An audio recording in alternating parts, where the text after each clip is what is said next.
Internet. Did you guys see those slick moves? I was plugging in my phone.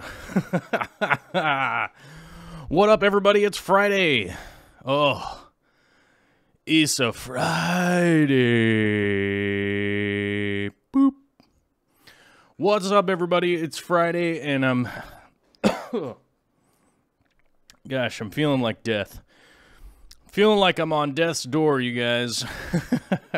I don't feel all that bad, honestly, but I had myself a super awesome migraine today, which is going awesome. Feels great. Feels so darn good. Oh, luckily it's not my actual birthday. That's coming up, but this will be the birthday stream because I will not be streaming on my birthday. Well, maybe I will. I don't know. Not a long one, that's for sure, but this is the Friday right before my birthday, which will be this weekend, which so I'm looking forward to it. I'm looking forward to the birthday shenanigans, yeah, so a lot of things in the works, a lot of good things going on, no complaints over here. I don't care about some migraine. Although I did have to sit down for a little while and work my meditation, you know what I'm saying? I had to run through my meditation and try and get rid of it. But,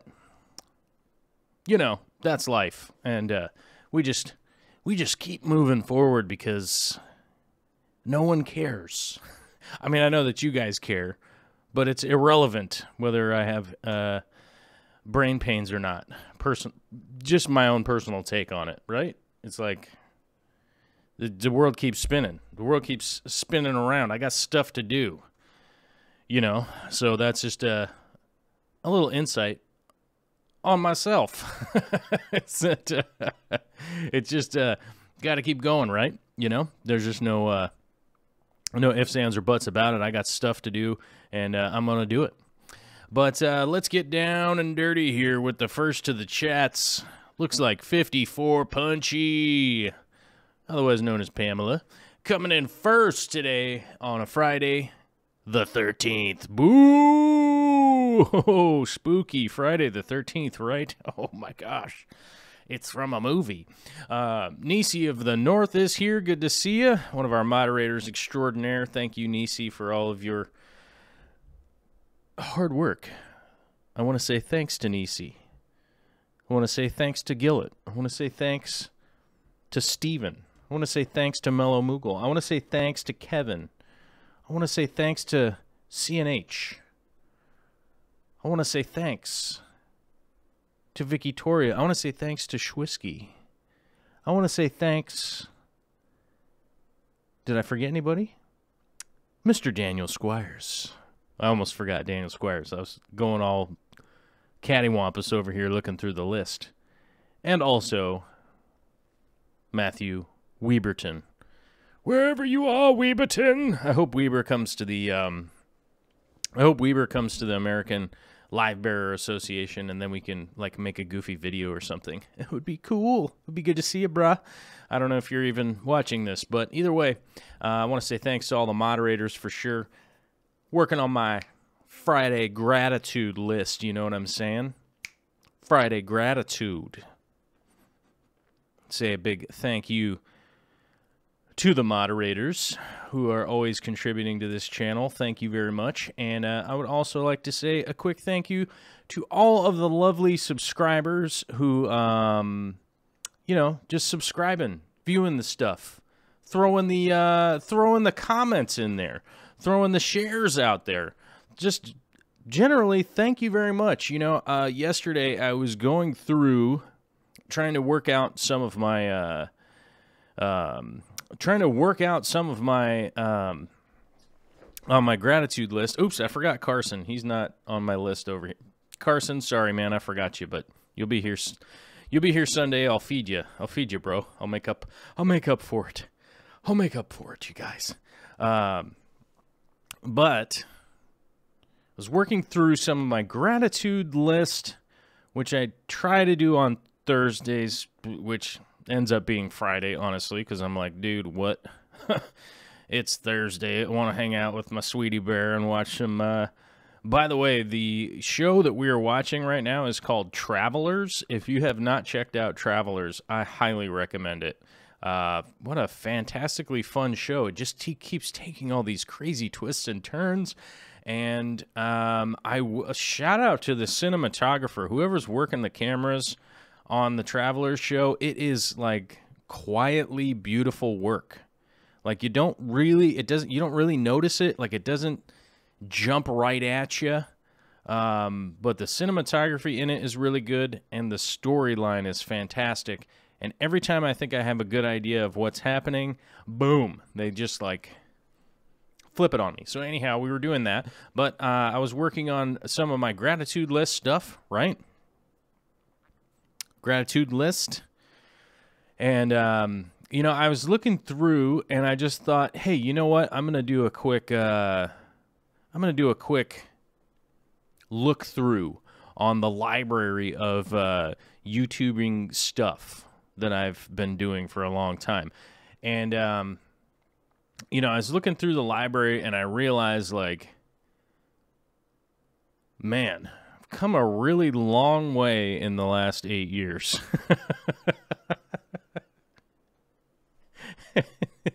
And, you know, honestly, that's really hitting the top of my gratitude list at this point, just being able to look back and just go like, wow, that wasn't that long ago, realistically. You know, I know for somebody that's 8 years old and let's say they're 16, you know, that's 8 years is a big gap. But for me, being 100 million years old, as I like to joke about, I'm not actually 100 million. I'm only 90 million. But you know, being at my age, like the 8 years is just really not that long ago, even though it seems like a million years ago. And you know, I want to just throw that at the feet. Throw that at the feet of all you guys, all you subscribers, everybody watching and just contributing. It's huge, man. And it's kind of amazing. I kind of am in a position right now of just thanking my lucky stars for you guys, and just know that that I really am trying to do my best here to get some of the most interesting stuff made, even though I have huge lofty goals of where I want to be, and I'm not there. I really don't think that I've reached the goal yet, but I just wanted to say a big thank you to everybody, and really appreciate it. Really, really, really appreciate it. Having said that 8 years, right? Having said that 8-year number, I want to give a shout out to my #1 fan, and you guys, this is probably going to make my head hurt, but I just want to give a shout out to my man Caleb and just say, if you guys don't know who Caleb is, I'm going to post a link right here. Is this going to work? There we go. Posted a link right there. That's who Caleb is. and I might be wrong here, but Caleb is 7 years old, and he's battling leukemia. His family is dealing with the hardship of having a son that by, no earthly reason should be battling for his life. And then I'm in the position where I can look back and go, well, 8 years ago, wow, I've come so far in the last 8 years.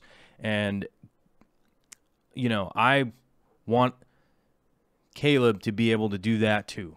I want Caleb to be able to go, at 100 million whatever years old, to be able to look back and go, wow, man, over the last 8 years I've been doing great and everything, and blah, blah, blah.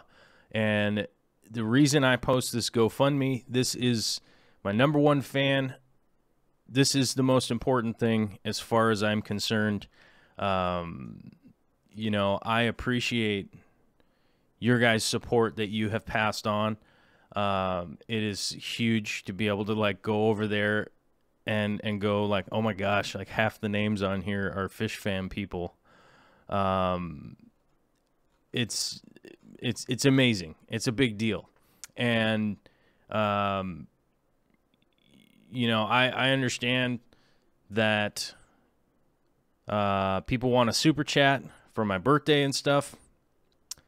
I would rather people, I guess, super chat, however, donate to that GoFundMe. So that someday long in the future, I'll be able to go, oh, look at Caleb and his family and all the crazy stuff he's doing out in Montana. And that's important. And that's something that I want to be able to look forward to in the weird space age future. Hopefully we have flying cars and everyone can commute and all that stuff. But I feel like this is a bigger deal than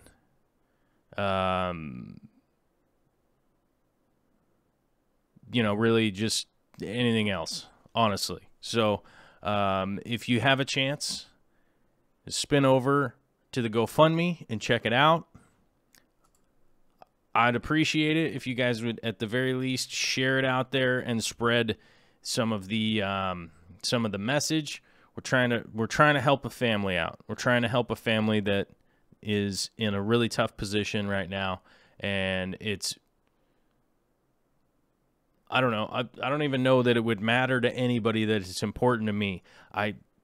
Regardless of what is important to me, I would say this should be important to pretty much everybody. So if there was a thing that I was hoping for, it would be that that thing gets over the mark. That GoFundMe gets over the mark. That's pretty much what I'm trying to say. I don't know. I'm a long-winded weirdo, and I don't know. I'm going to turn it into a weird thing, so I think we'll just move on.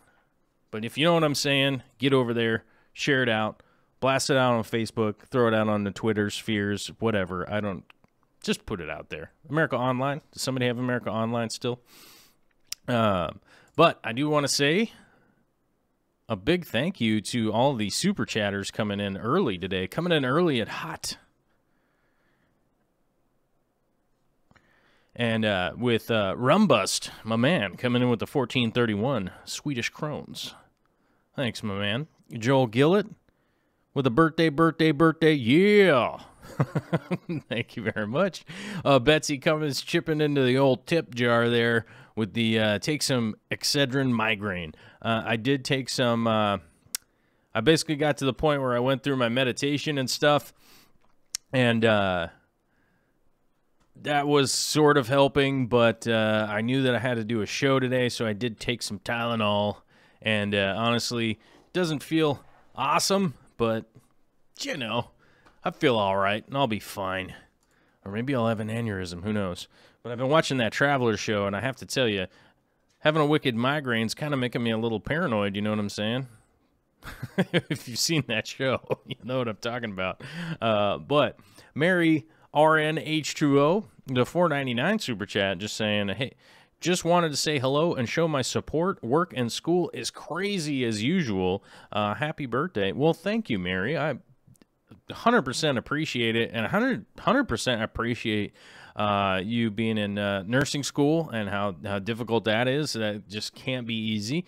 I have a lot of nursey type people close to me in my life, so I kind of get it. I get it. It's a lot, and you know, I appreciate your being a nurse. It's very important. Oh, I got a happy birthday from Caleb. I got a happy birthday from Caleb here. Well, thank you, Caleb. Surprise! All right. That might have given me a headache. Oh, here comes Mr. Chips. What are you doing, buddy? You got to go lay down, bud. Go lay down. Go lay down. Yeah. Okay. That's a good boy. No, go lay down. Yep. Okay. I can't have you up on my lap. It makes my feet fall asleep.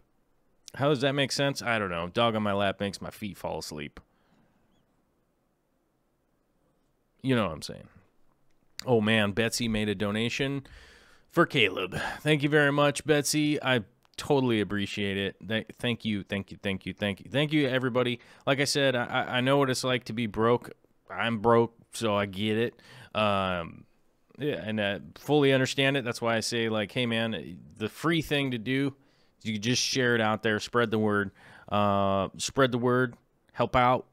And I think it's much more important than you know, what my birthday, even though I've got some awesome birthday presents here to show you guys. I want to show you guys something here. I got a birthday present in the mail. Check it out.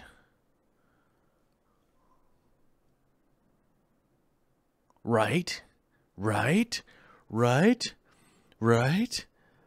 Can aim? What? I got an awesome present. Oh, hold on. Here. I got an awesome present from Turbofish for my birthday. Thank you very much, Turbofish and family. Thank you very much. It's a brand new Canon lens mug. And I can drink my coffee out of it. And a big thank you to Victor. I don't know where Victor is. I don't know if he has a YouTube channel. I got the message from him that was, you know, one of these days maybe he's going to make a YouTube channel so that he could come into the chat. I still don't know who Victor is. And so it still is confusing to me, but Victor has sent me some birthday Mr. Browns. I got super tied up the other night, was unable to go get Mr. Browns. And here's the crazy thing. There was a big clunk at the door, and Victor sent us, he was replenished the Mr. Browns. So I'm actually using my new coffee mug here, and I'm going to combine forces for my birthday presents, and then I'll be able to embellish in some delicious Mr. Browns for the Friday birthday show. And yeah, the old Friday birthday show. Now I can embellish and drink out of a camera lens. Which is I don't even, you know, the funny thing, I didn't even think that it was, I don't know. It's awesome. Thank you. I didn't even think it was a thing, but now it's a thing. But thanks, guys. I appreciate it. I appreciate it very much. Very, very, very much. So, oh, wow. Hey. Yes. Oh, that's so awesome. That's so awesome to see you guys like donating to the GoFundMe. That is rad. Thank you guys. That's, like I said, that's my goal, my thing, my jam, my Jammy McJammerton. And thank you very much, you guys. I appreciate it big time. That's huge. How many mouse do I have on the table here? I have 3 computer mice on the table here, and it's a little confusing right now, you guys. It's wilding out over here. But but I think I'll make it. I think I'll survive, you know.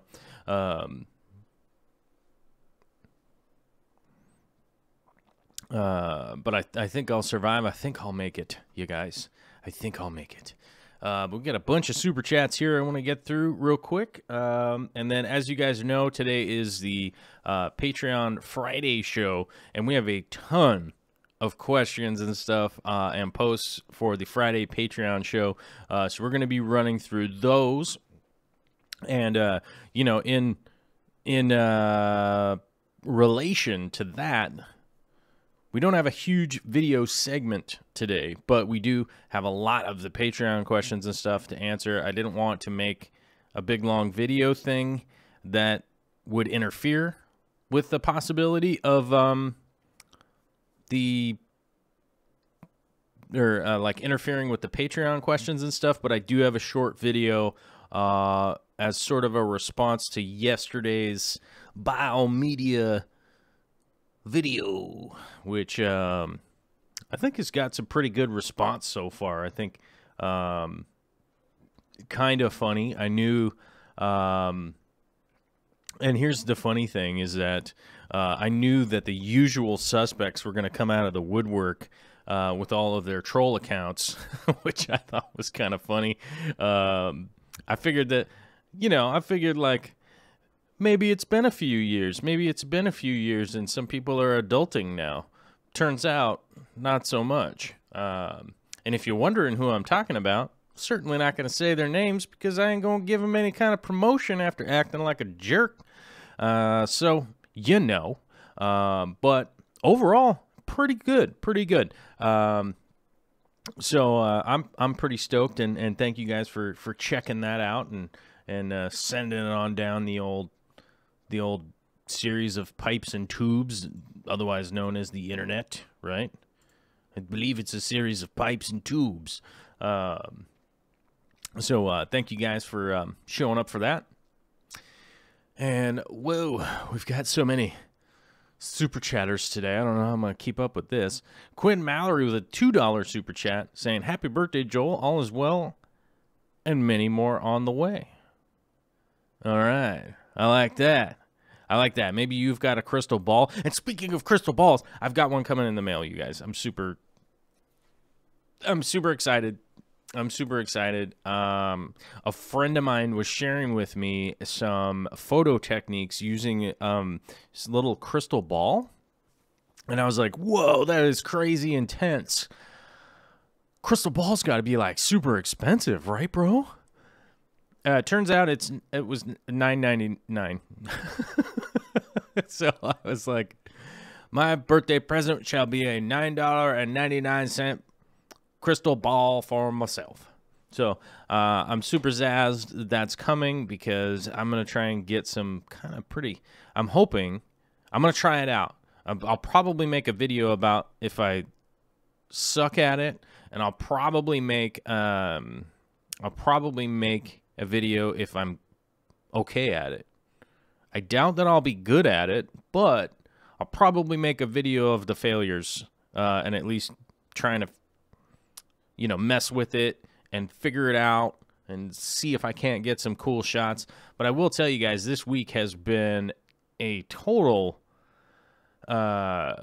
mind bender for the weather. It has just been raining and raining and raining and raining and raining. And the one day that was nice out was when I drove all the way up to do the real fish talk. So yeah, it was like the one day.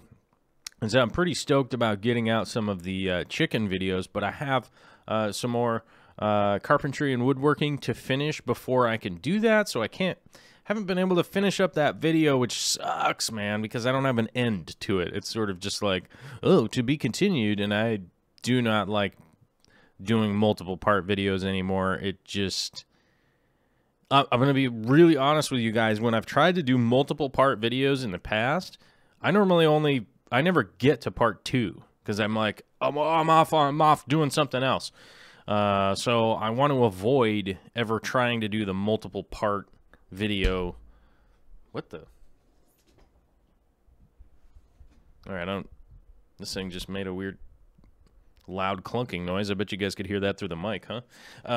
But I do want to avoid doing that two-part thing because that's just it's kind of nutty, and I always end up missing out on part 2. So hopefully I'll be able to finish the chickening video for you guys soon. Man, I hope it comes out, because if the weather turns around at some point in time, because, man, I'm just telling you, it has been just raining and raining and raining and raining and raining and raining. So it's been a little bit crazy. Let's see. Big Texas Tanks. I'll post pics on Joel's Patreon. Oh, what you got going on? More than welcome candy. Tell Caleb my first maintenance service job. Ooh, maintenance service job. That's exciting. I like that. But speaking of Big Texas Tanks, we have a super chat here from Big Texas Tanks. 555 saying, sorry, I've been a little absent, guys. Been busy at the local fish store and picked up my first maintenance account today. Hashtag surprises. It's always good to have some maintenance account surprises. Man, that's awesome. First maintenance account. That is a huge milestone. I will tell you, if you are working out your maintenance account business and stuff, when you get that first one, that is a big deal. That's awesome. I'm stoked. I'm stoked to hear that. That's rad. Hanaloxyl, I can never say Hanaloxyl Jones. Hanaloxyl Jones. With the 555 super chat saying, a little for you, but more for Caleb. Thank you very much. I appreciate it. I mean, you know, it is Friday. We're coming up on my birthday and stuff like that. We were kind of deferring everything to the GoFundMe if you can. That's what it's all about. That's what it's all about. That's what we're trying to do. We're trying to skyrocket to the heavens. To the heavens. Thank you very much, you guys. I totally appreciate it. It's super awesome. Mateo. Uh-oh, is Mateo buffering? Buffering is lame? Also buffering. Uh-oh. Is everybody buffering?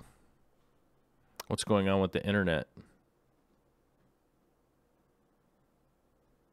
Uh-oh. Is the internet down? Uh-oh. Maybe the internet's down. What's this thing doing? Let me see what this is doing.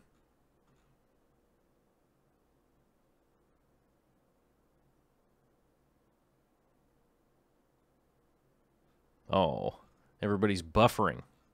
Well, that's uncool. We don't want that buffering, yo. Well, I'm sorry to hear that. So, hopefully it'll clear up. I don't know. I don't know what to do about the buffering. I don't know. It's not. Doesn't say anything's dropping on my end over here. So sorry to hear that. But either way, a lot of people saying it into the chat. I don't know. I don't know though. I can't tell you what's going on your end. I know that YouTube has been making a bunch of changes, especially with the all the Facebook stuff going on with the what's the word? With the Congress and all that kind of crazy stuff that's going on. I don't know. It says everything on my end is healthy, so there ain't much I can do about that. Although suddenly 40 more people just showed up, so maybe that's why it's buffering. A whole bunch of people all trying to cram in the door all at the same time. I don't know.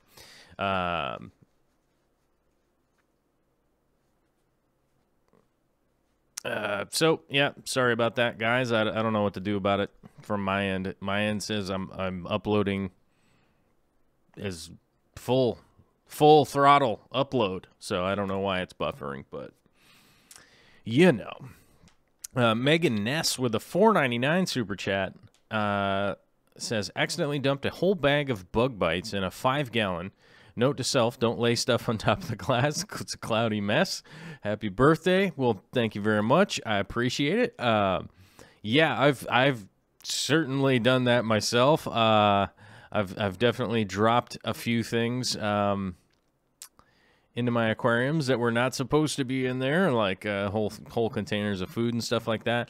I try to maintain buying food that comes in some kind of canister with a screw lid on it, if at all cost, if I can. One thing to mention, that there are some foods that I get that don't come that way. They'll like come in like a bag or whatever. I'll typically go to the dollar store, you guys. I don't know if you guys noticed that I go to the dollar store a lot now when I used to not. But I used to, I moved to an area that has a lot of dollar stores. I do have a lot of dollar stores around here, so I actually do go to the dollar store, not for very many things, but I go there for the toothbrushes, which I'm sure you guys have noticed that I have a plethora of toothbrush madness now. I also go there for little plastic containers and whatever the other thing I was talking about. Or the little plastic containers with the screw tops. You can actually get like 3 or 4 of them there for like $1, sometimes $2, but either way. And then I'll put food into those,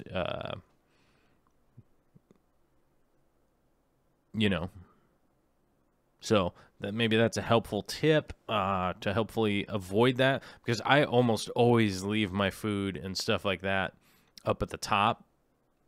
I almost always leave it sitting on the top of the tank, so I can also remember what I've been feeding each tank. I'll leave like the corresponding food on top of each tank, so I know what I fed like either the day before. So I definitely find that to be like helpful, and maybe that will be a good pointer out there that somebody could use. Oh my gosh. Barbara Jackson, one of our most generous contributors, and she just super chatted. A $4.99 super chat. But she also donated $50 to the GoFundMe for Caleb. Thank you very much. Got an anonymous donation. Travis Boyette, $20. Hannah Jones, $25. Our boy Rumbust at the $10. I don't know. Who's Jeffrey Myers? Who's that Jeffrey Myers at $20? Steven Skoglund going big on 25. Betsy Cummings, $10.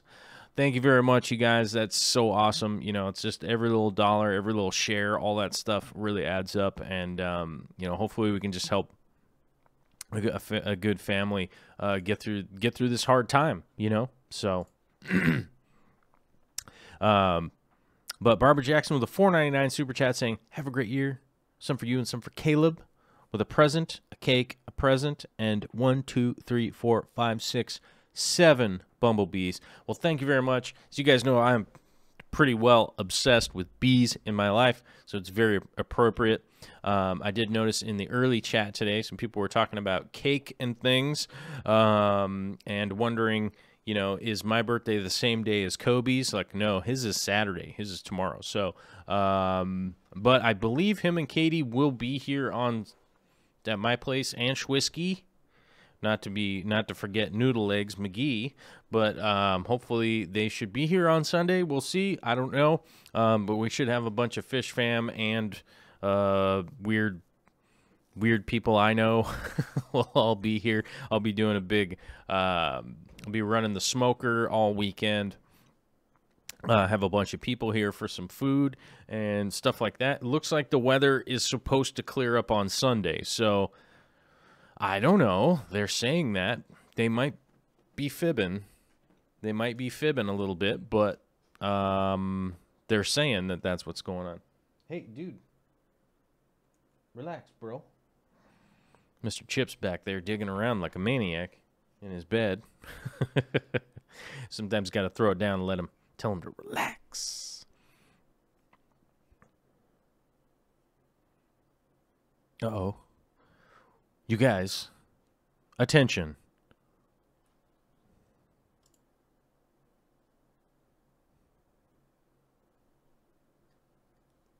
What? We have something happening. We have a thing happening here. Oh.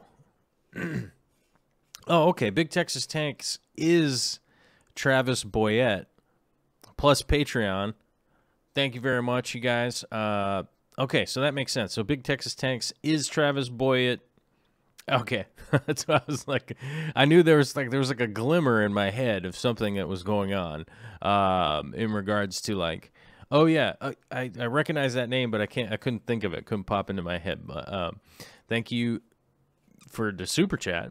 Insightful one fish keeping with a $5 super chat, no question on it.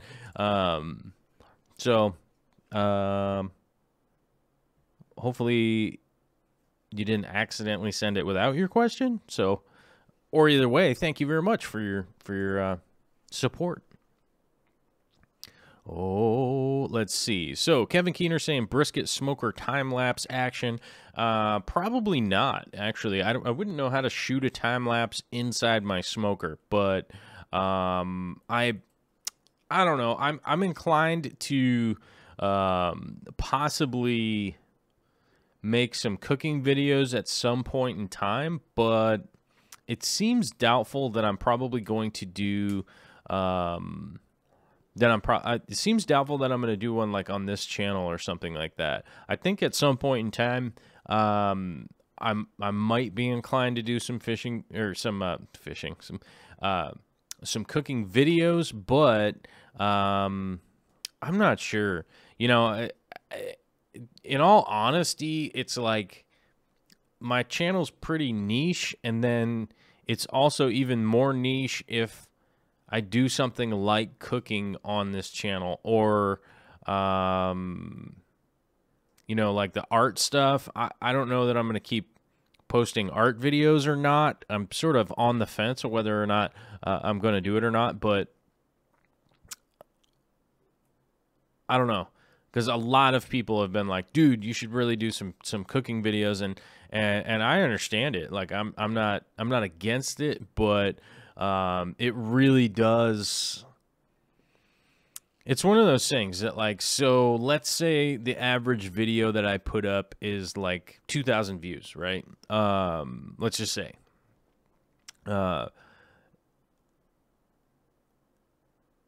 If that's the average, and then I post a video up that's like a cooking video, and like a whole bunch of people are just like, whatever, dude, I don't want to watch cooking videos.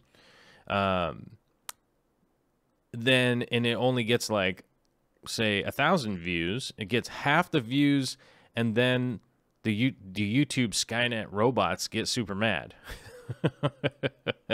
It's just the way that the platform works now. So I would have to really like consider whether or not I was going to start another channel. Like I mean, full disclosure, I do have another channel. But I would have to consider whether or not I was going to actually post stuff up on there, and whether or not I actually have production time for it. Like I could do it, but I do spend a lot of time like producing stuff for this channel. But you know, it really boils down to like whether or not I have the production, whether or not I have the production time. You know what I mean? So that's just like, that's kind of the basis of the conversation in my head or with you guys, is that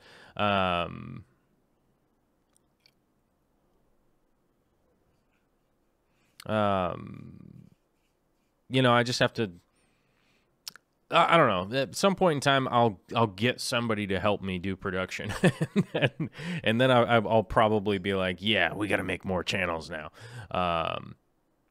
Ed's Fish is saying, I always get the feeling Joel wants to have an eclectic channel with tons of topics, and I would completely support that.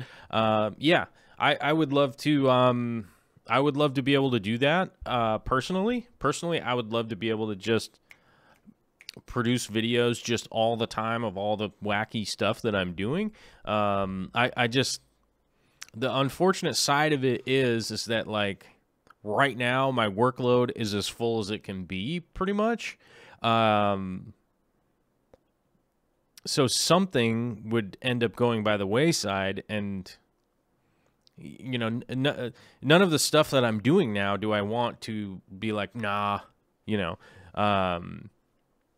So that's the problem that I have right now, is that like if I just keep doing like eclectic things on here, you know, the way that YouTube works now is that it's not that we get punished, it's just that they're like, oh cool, we're not gonna serve any of that stuff up to the people because, you know, you're going like this, and then it gets mad. And well, I guess it's not mad, it's just a robot, you know, a robot just makes the decision. So it really is just like the nature of the job or doing that stuff. So you know,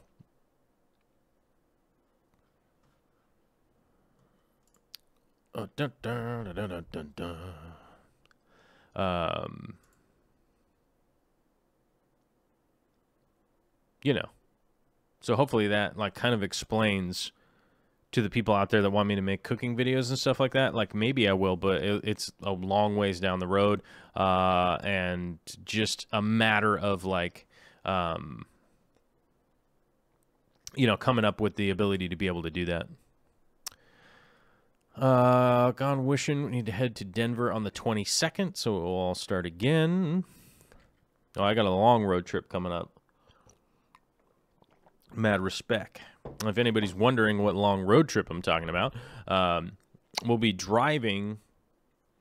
Well, as far as I know, we'll be road tripping out to Michigan for the American Live Bearers Association, and I don't want to get convention, and I don't want to get the dates wrong here. 4th, 5th, and 6th of May.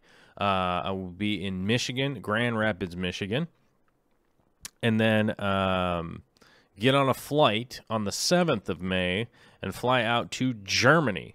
So anybody out there that's in Europe and wants to possibly meet myself and Koopy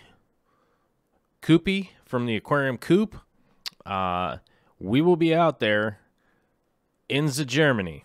So that's where we will be, and you probably get a good opportunity to come meet us.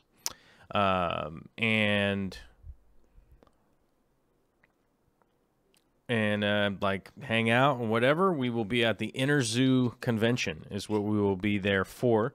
So you can actually check out the dates and times for that. And then it's pretty easy to get a hold of either of us. You know, you could probably email us or whatever. I'm not sure how cell phone service works in Germany. I don't know. I'll have to look into that and figure out exactly what it is. But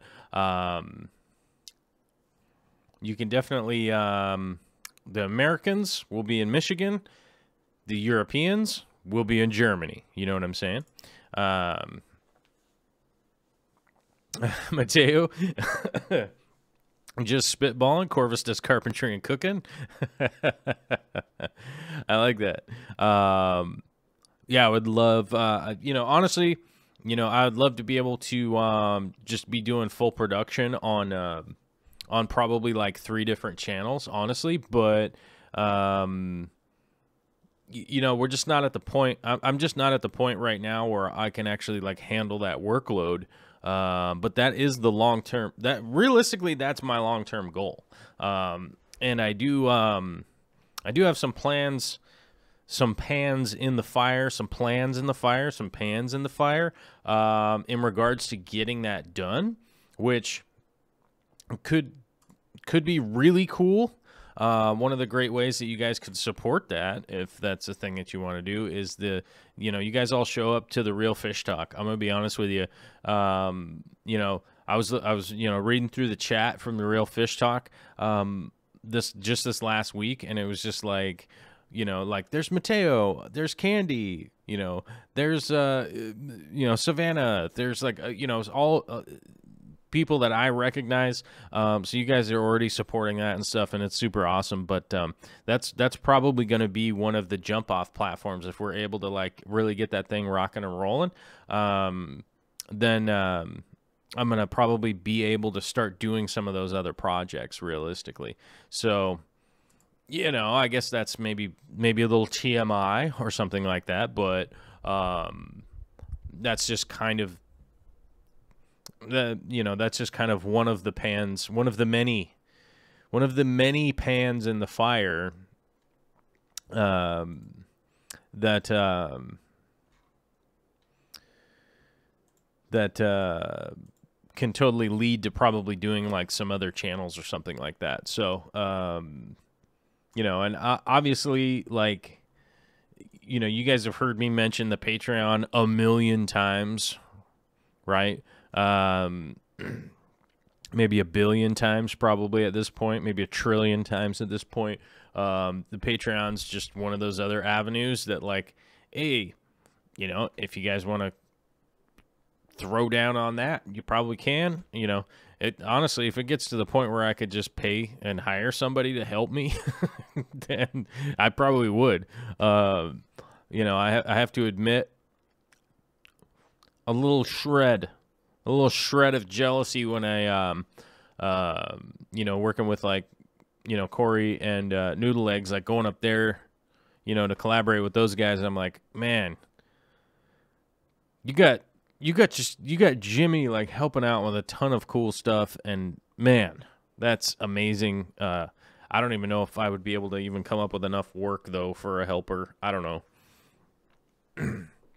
So, what, you know, I don't know, whatever. This is a part where I just kind of trail off and stop talking about whatever I was talking about, and then answer some of the super chat questions that we got here.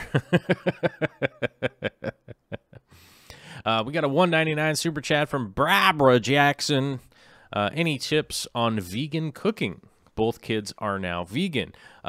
Yes, actually, the biggest tip that I can give you for vegan cooking, and by the way, you can take this and put it right in the bank, because I was vegan for like 4.5 years.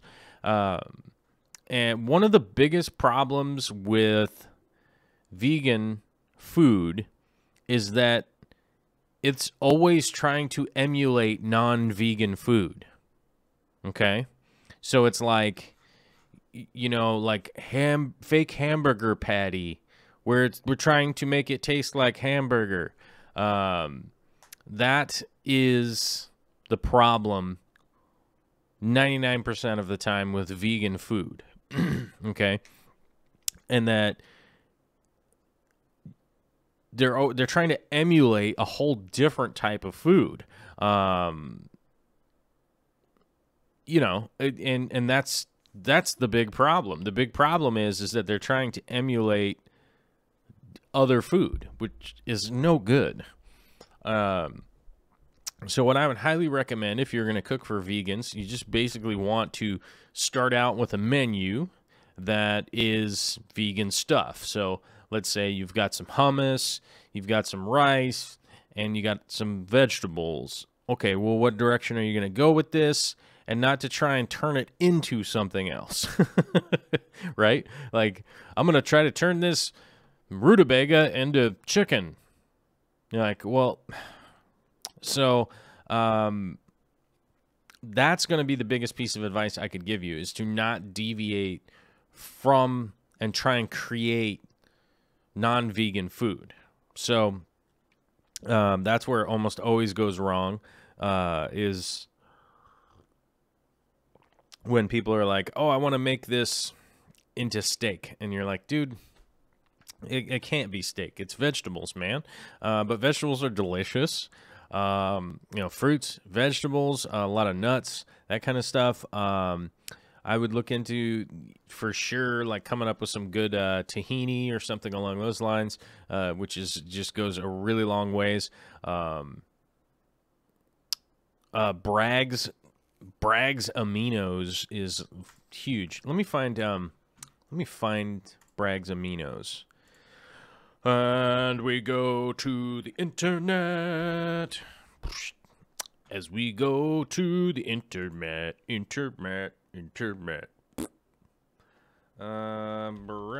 Bragg's. There. Just 1 second. I shall find it. Oh, hold on. We got a link here. We got a link coming in hot. Text. I wonder if it'll let me do it. So, Barbara, this is right here. Okay, that link right there will take you over to Amazon's, and it looks like that's a Prime. Yes, free 1 day. With, I guess you got to get the $35 minimum or whatever. So, but that Bragg liquid aminos right there is, this is going to be one of the biggest items that you'll be able to make use of on a regular basis when cooking for vegans, right? The Bragg liquid aminos, this is great. It's a soy sauce alternative that is fantastic. It's actually really good for you. And, this is something that vegan people will be very accustomed to having. So this is a great additive, like if you were going to make lentils, red beans, chili, any of that kind of stuff. This is going to be a big-time additive for a bunch of things that you're going to make that is just a good way to go. Sky Astara just reminded me of Dr. Bonner's, which I'd completely forgotten of. Dr.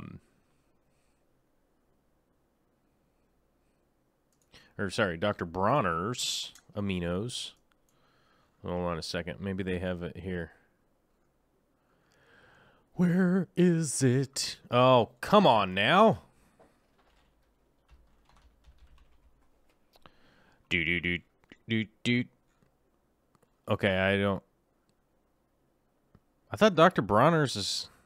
Yeah, Dr. Bronner's is soap, right? Cast iron soap? Do they make aminos?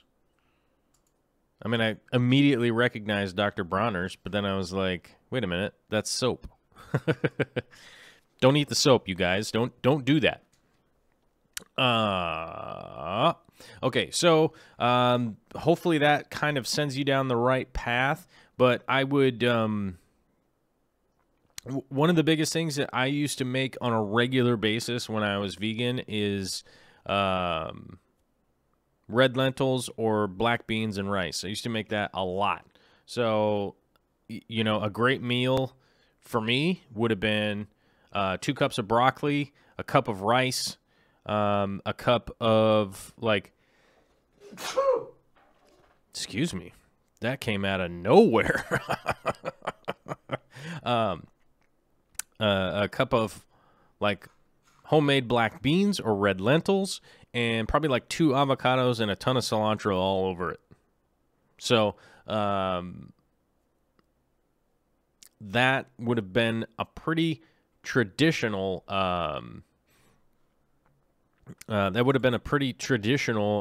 vegan meal for me, which... Obviously, there's a lot of people out there like, man, you ate that many avocados. It's like, yeah, but I didn't eat steak or chicken or butter or cheese or any of that other kind of high-ticket, expensive stuff. So that sort of just kind of offset the cost in just kind of a better way. I mean, I posted Bragg's liquid aminos, so I'm not 100% sure on the Dr. Bronner's, because Bronner's is soap, I think, but maybe I'm wrong. I don't know. I'm confused. But they make soap also. But that's soap? I don't know. Oh, they also make aminos? Oh, okay. Yeah, I guess I've only tried the Dr. Bronner's soap. I've never tried the liquid aminos.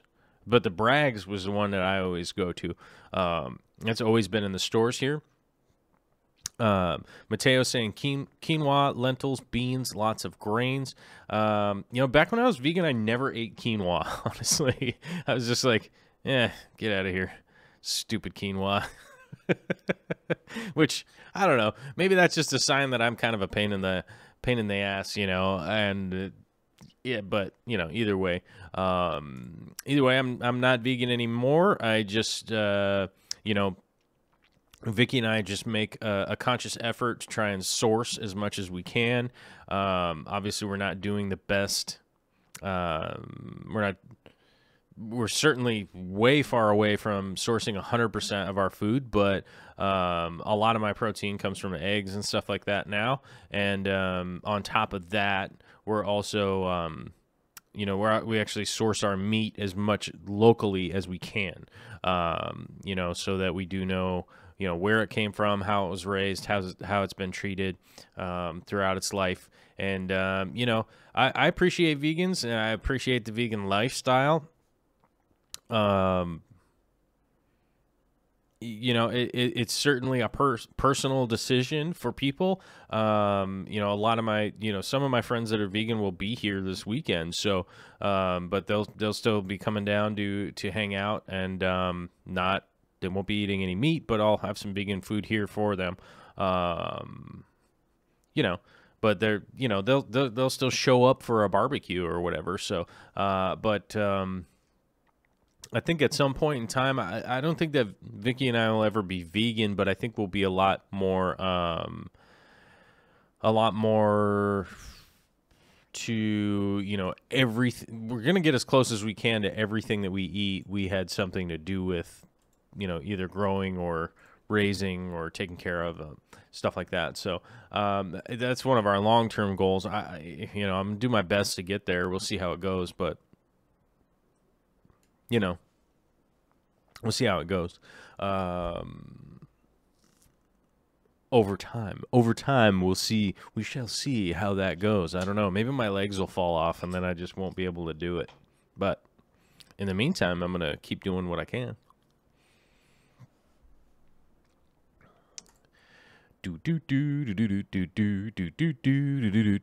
Yeah, so my big goal is to be sustainable and not be a ridiculous burden on the earth, but we got a $2 super chat from Big Texas Tanks.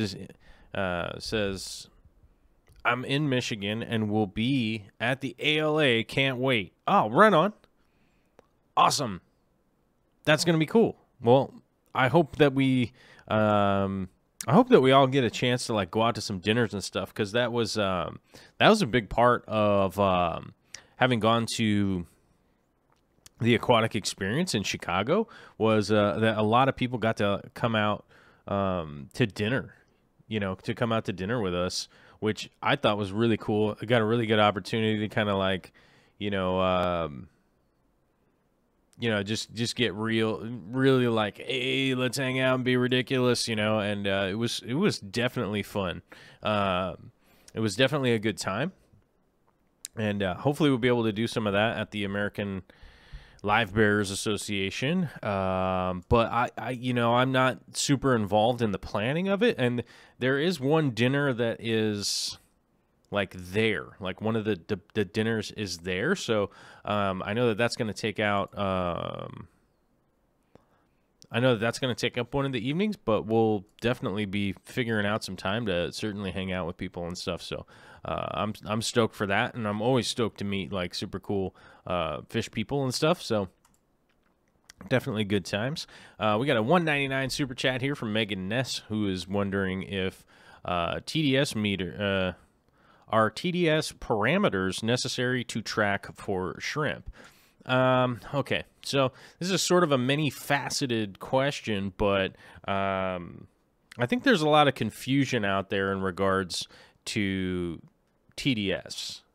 I've mentioned this a few times, and I feel like it's worth mentioning again, is that so water, as much as people think that it's not the case, water is not very conductive of electricity, okay? And what a TDS meter does is it has two probes on it, and it sends an electrical current from here to here. And it tests the resistance for the electricity to get from here to there, right? So what a TDS meter does is it tests the resistance from those two probes. Now, if there's stuff in the water column, it will typically conduct the electricity better, okay? It will conduct the electricity better, and then it will give a reading of the resistance that will then correlate to a higher number on the TDS meter itself. But here's one of the big issues, is that if you're just reading a TDS meter with no other tests, you just have a number that says there's this many things part per million, but you don't know what those things are, okay? So it's, I guess the equation would be like if somebody handed you a book, right? And it said Fahrenheit 451 on the cover. And you're like, okay, well, let me open this up. And there's no words inside the book. So you just basically have, like there is a thing that is named this somewhere, but I don't know what it is. Like I'm missing a bunch of the information. Whereas like a TDS meter will give you a good reading on whether something is not in the water. You see what I'm saying? A TDS meter is super helpful for when you're filtering RODI water and you get a 0 reading on your TDS meter, right?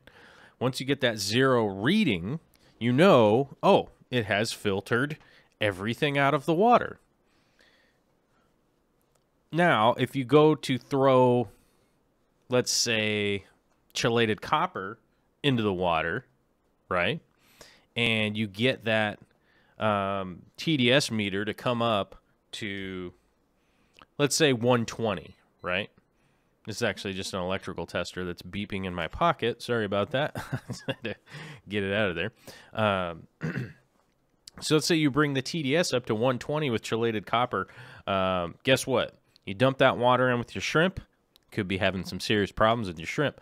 Let's say you bring the TDS from 0 up to 200 with mercury. Could be having a problem, right? So, maybe the TDS is reading 90, but the 90 parts per million that's in there, right, is arsenic. You could be having a problem. So the TDS meter is not necessarily going to tell you that much. It's fantastic to utilize a TDS meter to find out if you've stripped the water down to just bare water, and then okay, I've got 18 gallons, so I need to add 2 tablespoons of GHKH up, right? Mix that in, do your water change, boom, you're pretty ready to go. I've seen a lot of videos out there where people are utilizing TDS meters, and they're like, we're just going to match up the TDS from this tank to this tank. And yeah, but what are you putting in there to match up the TDS? I don't understand. Ed's Fish just says, or lead. Thank you, Flint, Michigan government. Exactly. Maybe the TDS coming out of the tap there is only reading at 150, right, in Flint, Michigan, but it's all lead, which is going to be problematic, So, if somebody is telling you just use a TDS meter and you'll be good, I find that to be pretty problematic, and I find that to be somebody explaining something that they don't understand. And like I said, I've seen a bunch of YouTube channels that have thrown up videos about using a TDS meter to match from,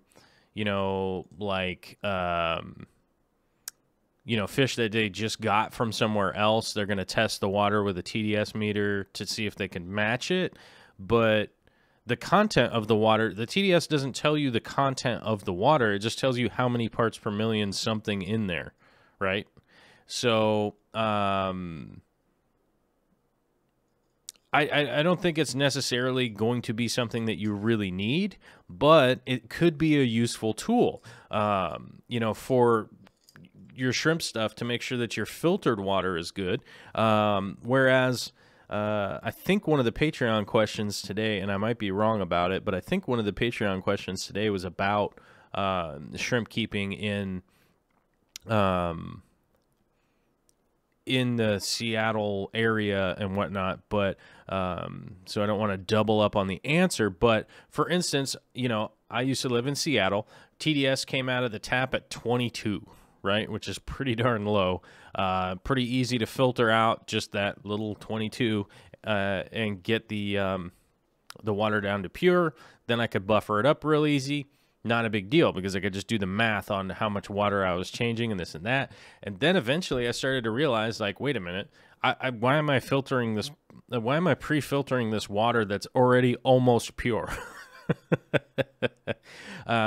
So I just ended up spending that money on a little bit of dechlorinating filters, just so I could make sure that the water that was dumping in there was going to pass through dechlorination, and then just go right into my tank instead of spending the money on RO filters, which was also wasting a bunch of water, because when water hits that RO membrane, a lot of that water just gets pushed back out through the waistline, which ends up just, essentially just pouring a bunch of water down the drain, because most people just put the waistline going down the drain. You know what I mean? So I didn't want to keep wasting that water. It was getting wasteful. It was costing too much. So like I said, I just started dechlorinating the water and going from there. Jan and Keller is asking, so TDS in combination with pH measuring is optimal, catching the end of this TDS. So yeah, in a way, yes, you're pretty correct in the fact that, so if you're measuring the TDS and the pH, but if you're measuring, okay, so if you're utilizing a RODI filter, right, you're filtering the water down, it just will end up being essentially neutral pH, right? It'll be somewhere around 7. It doesn't have a lot. It doesn't have anything in it for its pH to end up being all out of whack, right? And there's really nothing in there to buffer the water. So whatever tank you put it into, it's really just going to be like, oh, cool, that's what we are now. Like if you put it into a tank that's like 6 pH, it'll just be like, cool, man, I'll be 6 pH also, right? If you put it into a tank that's like 9, it'll just be like, oh, cool, we're 9 also.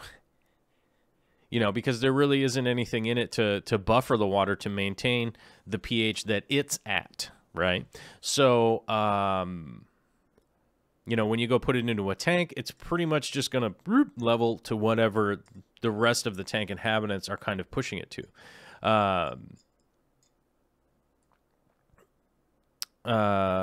So if, measuring the pH isn't super crazy if you are filtering the water ahead of time.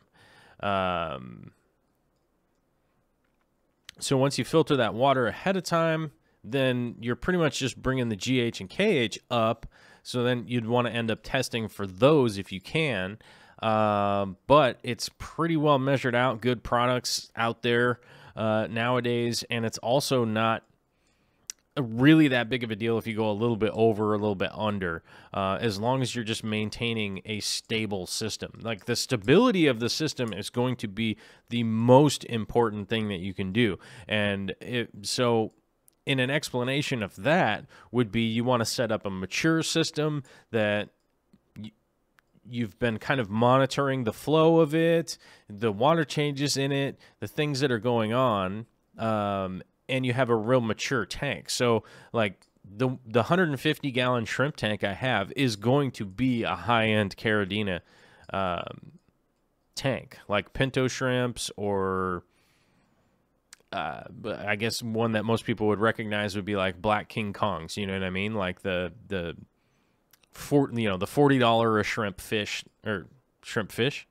What did I say? $40 shrimp type tank, right? That's what I'm going to be going back to. That's the reason I've had it set up and running so long with the cherry shrimp, is that I'm just letting it mature. It's going to get super mature, and there's really not going to be any variables in that tank that will send things out of whack. It's a couple 100 gallons of water, so it doesn't get super funky when I do water changes on it, because I'll change like, 40 gallons out, and it just kind of ends up going back to where the rest of the water is.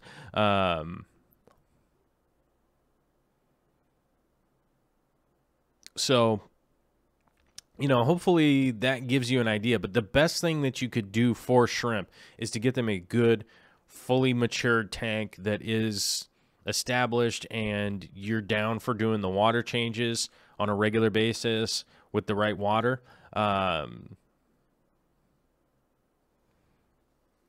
So, a TDS meter can be helpful, that kind of stuff. But you just really want to have a stable tank. That's going to be the biggest thing. Oh, and Candy Overhauls just posted something right there. The affiliate link. I need those bragging rights, you know what I mean? The bragging rights against Mike the Aqua Pros, Mr. Shakespeare. If you guys are going to order something through the co-op, which I highly recommend. They're great people. It's a great guy, great owner. They have a lot of great products. But if you can find them cheaper, I'd get them somewhere else. Why not? That's America, right? But one thing I did know, Corey was telling me the other day that they have free shipping if you order $70. If you place a $70 order or more, you get free shipping. So if you're looking to set up like a big shrimp tank like mine and put a bunch of plants in it, you just get free shipping from some pretty dope dudes with some great shipping stuff, and set that all up and not have to waste any money on the shipping. You know what I mean? Then you won't end up having to waste the money on the shipping and get a bunch of super dope plants. And I'll be honest with you, I was up there dropping off some stuff the other day, and I was looking around the warehouse, and they got a bunch of awesome plants in right now, and I'll probably be spending some money up there next week. I'm thinking I need to get a couple of plants, so I'll probably be passing over some shekels to my guy. I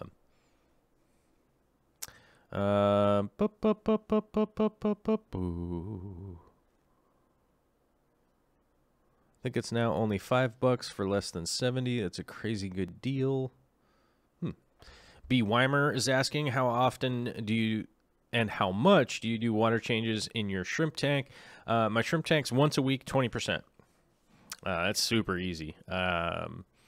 If any, but like I said, that's also in a mature system. So earlier on, I would have to do more water changes just to help, flushing through things, any kind of weird inconsistencies and stuff like that. I'm just flushing through them, and that tank is super stable now. It's a rock at this point. I've gone further than I need to as far as the maturing of it. I mean, realistically, it only needs to be like between 4 and 6 months old to get to that point where I would consider like, yeah, it's a mature tank. Things are growing, things are established, you're not moving stuff around and banging things around, and you got a good idea of what's going on.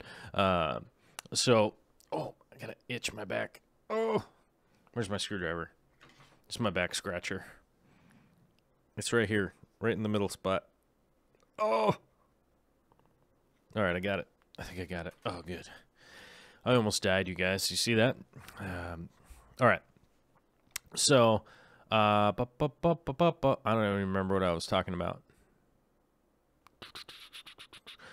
Yeah, so the 4 to 6 month mark is pretty much like where most things can be grown in pretty well. So I don't think you need to go much longer than that. I mean, you really don't need a thing that's been set up for 10 years or something crazy. But 4 to 6 months is kind of my mark where I'd be like, yeah, there isn't a whole bunch of changes or anything like that going on that are going to really offset and send things out of whack or anything like that by that point. And you're most likely not planning on making big changes. Terry's Tropical Tanks got a bail. Happy birthday, Joel. May you be able to turn your lights to 11. I'm out. Yeah, my goal is to get some of those Fluval 3.0s. Like I said, I got the one broken one that I fixed, but I would like to switch some of my tanks over to those 3.0s. Also, they have a built-in timer, and you can change the spectrum on them. Like, they're dope, man. I'm loving them. I'm loving those Fluval lights. I'd like to get one for my reef, but mixed reviews online so far for the reef ones. But I also think those mixed reviews are coming from the kind of people who post mixed reviews. You know what I mean? So, seems like they work pretty good. And then there's some people that are like, well, it didn't wash my underwear for me, so it's a crappy light. And they're like, whatever, dude. Terry's Tropical says Joel needs to go back to his talk about test kits. It's the same thing. TDS meter kind of takes place of hardness kits. Yeah. Jan and Keller, so you're building a backup after RODI, maybe using salty shrimp GHKH plus, let's say TDS combo with pH going to be okay. Yeah. Yeah, Salty Shrimp is a good brand. There are a whole bunch of GHKH plus brands nowadays, and I wouldn't say that there's one out there that I really prefer. Most of them have done exactly what I thought they were going to do, and so yeah, I think you'd be pretty close. So let's say a TDS combo with pH. Yeah, I'd be checking what your pH is in your tank, just to make sure that it doesn't have any crazy pH swings going on it, which is one of the reasons for getting it to be mature, because that will really put you in a position where you're like, dude, normally this tank doesn't do anything crazy. So if it did, then you'd be like, oh, something's up, got to figure out what it is and make that, and make that change or not if you needed to. Oh my gosh, Candy Overhauls is all over the Fluval 3.0 affiliate link. Yeah, check that out. If you guys get a chance to check out those lights, they're dope. And if you can afford them, get them. They're awesome. We got Alvin Alejo throwing down on the GoFundMe, saying happy birthday, Corvus, since I can't super chat from Korea. Oh, right on. Nice. Nice. Thanks, Alvin. That's huge. Mad props, Alvin. All the way from Korea. Kicking in. Speaking of from somewhere else, we've got a $10 Canadian super chat here from Rob Hicks Aquarium saying, happy birthday, Corvus. Glad to support you. Well, thank you very much, Rob. I hugely appreciate it, man. I hugely appreciate it. James H says, help pH 6.2, KH 0, GH 0. Just add crushed coral. If your KH and your GH are at 0, I would order some KH and GH up if they're at 0. Everything else is going to be kind of a timed release, so I would honestly order some GH and KH right away. Let me find you a link. Hold on. Oop. Hold on. Where'd it go? Whoa. There we go. Let's go with the, hold on. Let me.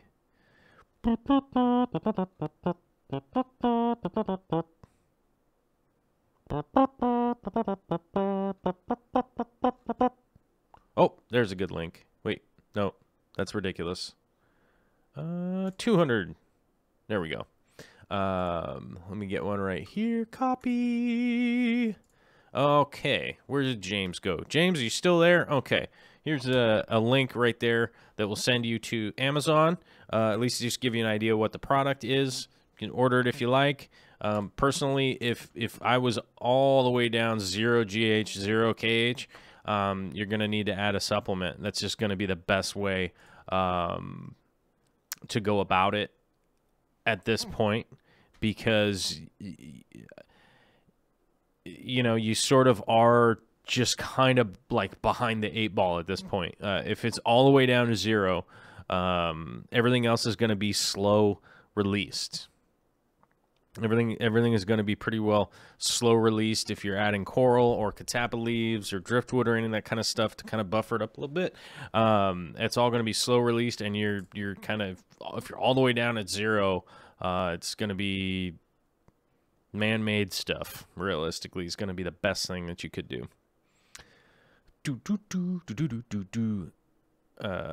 Insightful one.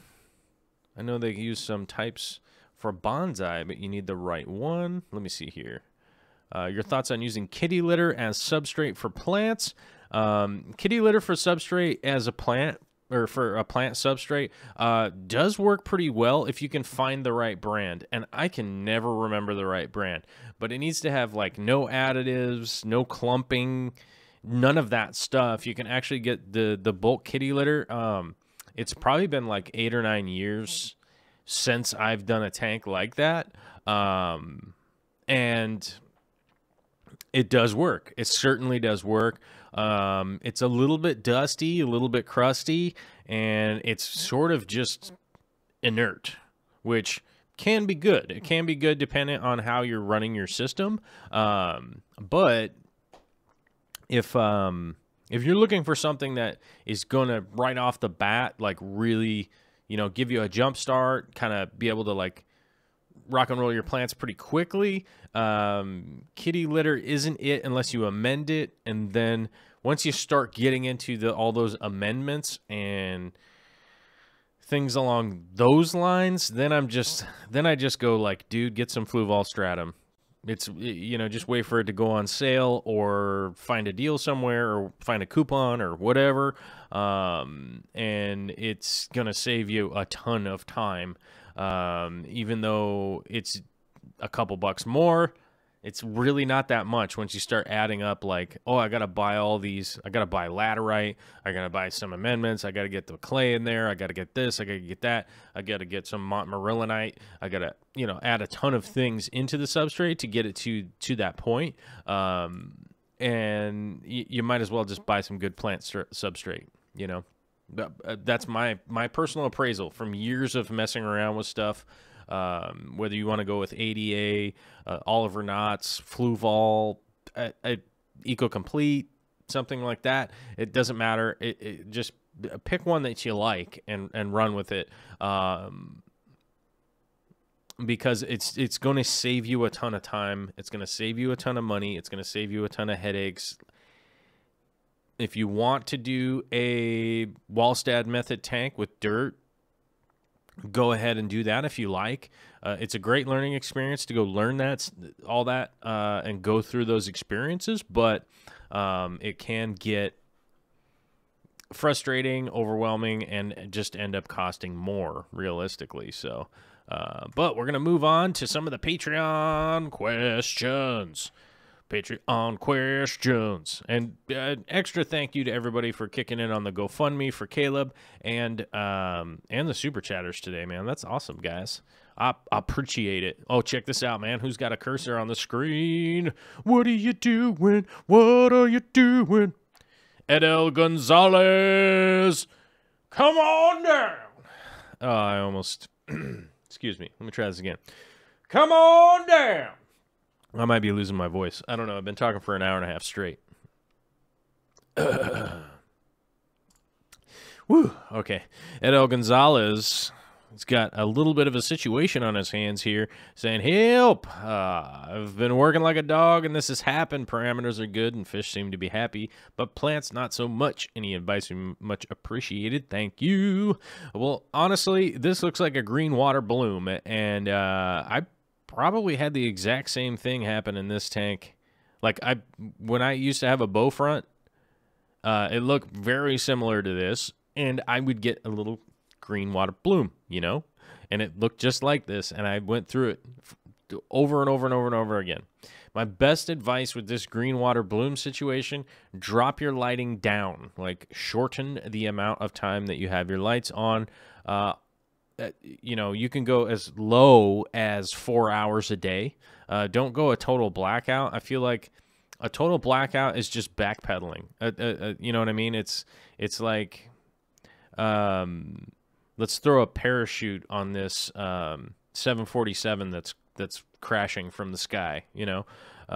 Like it might slow it down or something, but you're still falling from the sky. So I would bring the lights back, calm up, you know, shorten the lighting period. If you have something like a flue vol, either the 2.0 or the 3.0, you can actually just dim it down to kind of calm your lighting down a little bit. You can either do that, or you can shorten the photo period. 4 hours is about the shortest I think you could go, really ever. But dial that back, and then you're gonna have to do small water changes from this. I see that Vince was throwing a UV sterilizer down here, and some good advice. A UV sterilizer will certainly help.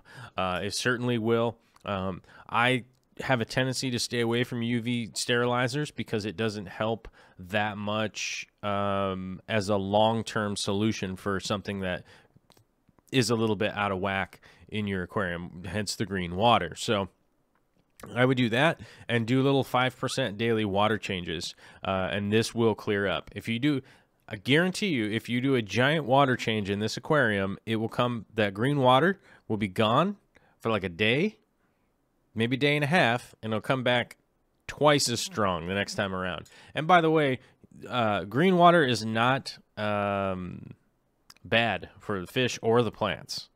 It's bad for us to be able to see what's going on in there. So don't worry about the health of the fish or the plants or anything like that. We got a post here from Breenick in New Zealand. Breenick, New Zealand.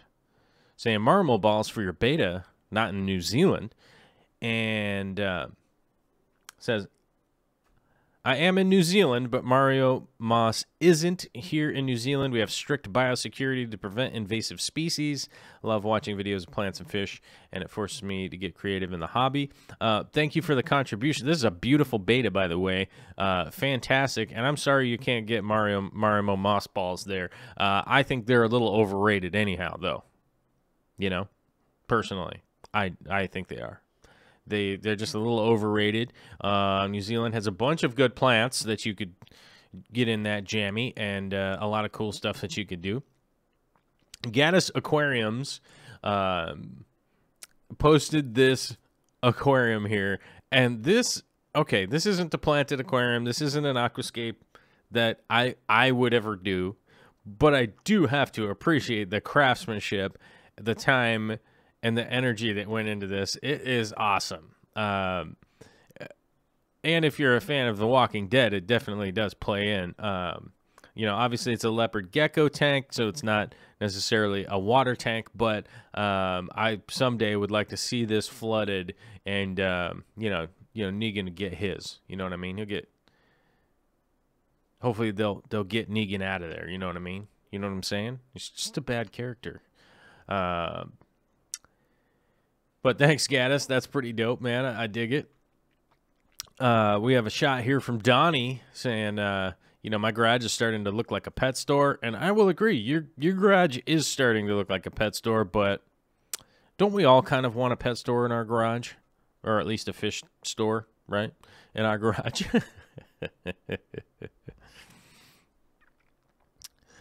Vexing Cast has solved mine with a micron filter and a couple days of no light. Yeah, I mean, you could black out the tank, but I wouldn't necessarily do that at all.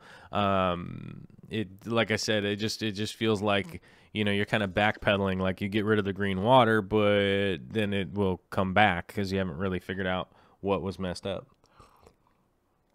DMC of the Sea saying, shouting in, saying, sorry, I haven't been around much, been sick and busy with work, but I have a question about ponds. I plan to set up a small pond when the weather gets warm enough. Is an air stone and pump 100% necessary? I plan to grow out mainly platy fry and some plants. Pond will be about 30 gallons, probably 2 of them. Also gravel bottom. A good idea or bad idea? Okay, it's a many-faceted question here. I'll try to run through them in a timely fashion because we are about only 29 minutes left, you guys. We're the birthday extravaganza answering questions from the Patreon. That's a long name for a show, right? DMC, so let me start at the end here. Gravel bottom, a good idea or a bad idea? Not a great idea. I've seen it work, but unless you have a bottom drain, it's not going to be a super awesome situation. You will end up with a lot of detritus and nonsense going on down there. You don't necessarily need a pump or an air stone, but I will keep in mind that a 30-gallon tank outside in the full sunlight of the summer, you could just boil that water and end up with just a hot, dead soup of madness, because you must recall oxygen levels drop at those higher temperatures, plus it's just too hot for a lot of things. You can maintain these types of little ponds, you know, with an air stone or water pump movement. Plants will help a lot, but they'll only help to a certain degree. You got to think it's a tiny volume of water when the sun is really, really powerful. So I would keep that in mind for sure. What is up, Mr. Chips? Oh, do you need to up really bad? Okay. Can't resist Mr. Chips. We got to let him come up here. He wants to say hi. He doesn't like to be held up to the camera though. I asked him. He was like, "Stop doing that. Stop putting me in your show, you weirdo." And I was like, oh, "Okay, bud." And then I was like, "Dude, you've got the stinkiest dog breath ever." And he's like, "I know, right?" He was all zazzed for it. What do you want me to do? He's a dog. Let's see here. So, yeah, you can definitely set up this tank. I would certainly use plants in it. I would aerate it and move the water around, though. If you have in that small amount of water, you have a tendency to really, really, really get hot. And so moving some water around is going to be pretty helpful, for sure. Unless you like have a hose turned on it like all the time, which would be a huge waste, and I would imagine anybody would lose their mind after a little while. We've got a new fish room project started by Mike Howie. Mike Howie 9. Yeah. This is the new project for the spring and summer, moving my fish room into the barn. As you guys can see, he has this awesome barn space, which needs some help. It does need some TLC. Let's not be tripping here. We know we need some TLC. And,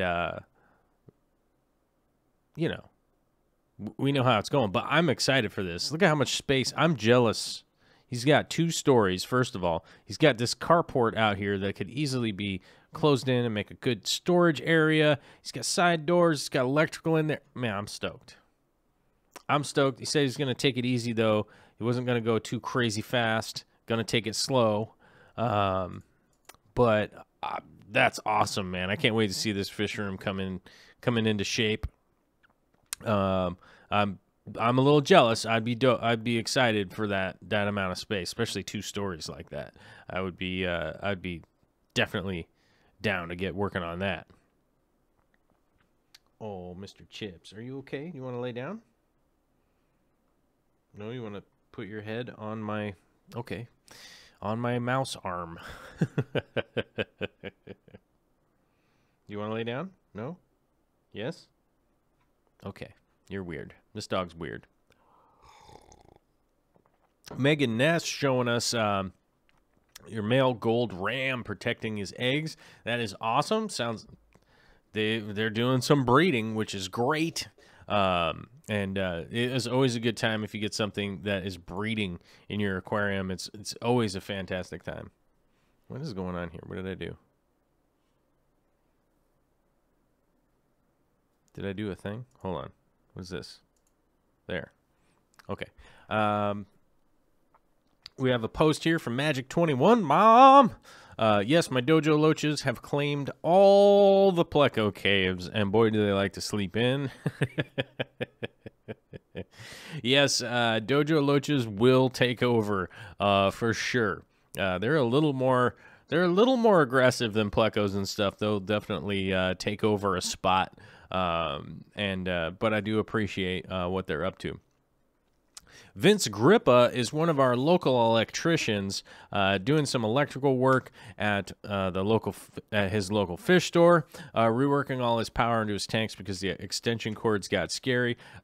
Yes, I've seen this so many times where I've gone to a local store and they're like, I'm like, what is with all these crazy extension cords running around, and how many people get electrocuted on a regular basis? And they're like, yeah, I don't know, 100. You know, I'm obviously exaggerating, but it definitely feels like that's the possibility at a lot of stores out there, and it's great to see you upgrading one of the local stores and getting it up into ship shape. It's super cool. And by the way, Vince is great help on the community page here. He definitely is chiming in and helping people out, you know, not only with electrical stuff, but fish stuff too, which is dope. It's great to have somebody like that in our little community here, and I want to say thanks. I like to say thanks, bros. Christine Pearson says, hi, Joel and community. I'm looking to add one or more Pandagaras to my tank. My question is, do I get one or multiple? I know Joel likes the Pandagaras. Unfortunately, I have a 20-gallon and a 10-gallon tank due to space confinements from the apartment life. Both tanks are planted with a sponge filter and a hang-on back, which right now has 3 cory cats and 3 swordtails and some snails. I want to add a hillstream loach in there, 2 coolie loaches too, but I don't know, maybe too many bottom dwellers. I have the caves that the cories don't touch. Hillstream loaches, yes. 3 cory cats is not enough. I would get at least 6 cory cats, whatever kind it is, doesn't matter. The swordtails, not a big deal. But Pandagaras, I definitely would want to get in a group of 4 or more. Oh, and that's, hey, Michael Moncourt said the same thing. 4 to 5 at least. Yes, you definitely want to get a group of them to kind of posse up. You know what I mean? So they definitely need to get posse right. They need to have a posse. They need to have a group, a small school. They're pretty social little fish, and they need to be able to socialize. And so that's going to be pretty important for the longevity. You know, realistically, if you have a 20-gallon and you've got, what is this? I mean, you're going to be at like 15 fish or something like that. It should be fine. I would not imagine there to be really a problem. Mr. Chips, you want to come up here and just lick your feet? That's not cool, man. Thank you. So with that size of tank, you can definitely get to